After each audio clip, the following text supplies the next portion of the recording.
బీజేపీలోకి 6 కాంగ్రెస్ రెబల్స్. రాజీనామా చేసిన 3 స్వతంత్ర ఎమ్మెల్యేలు కూడా. హిమాచల్ ప్రదేశ్లో ముదురుతున్న సంక్షోభం. హిమాచల్ ప్రదేశ్లో రాజకీయ సంక్షోభం ముదురుతున్నది. 6 కాంగ్రెస్ మాజీ ఎమ్మెల్యేలు శనివారం బీజేపీలోకి చేరారు.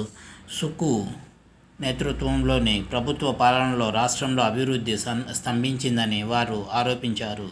కేంద్ర మంత్రి అనురాగ్ ఠాకూర్ మాట్లాడుతూ, వీరి చేరిక వల్ల బీజేపీ మరింత బలోపేతమవుతుందన్నారు. రాష్ట్ర ప్రభుత్వంపై ప్రజలు తీవ్ర ఆగ్రహంతో ఉన్నారన్నారు. కాగా 3 స్వతంత్ర ఎమ్మెల్యేలు శుక్రవారం తమ పదవులకు రాజీనామా చేసి బీజేపీలో చేరారు. అయితే ఈ పరిణామాల వల్ల హిమాచల్ ప్రదేశ్లోని కాంగ్రెస్ ప్రభుత్వానికి త్వరలో కష్టాలు వచ్చే అవకాశం ఉందని భావిస్తున్నారు.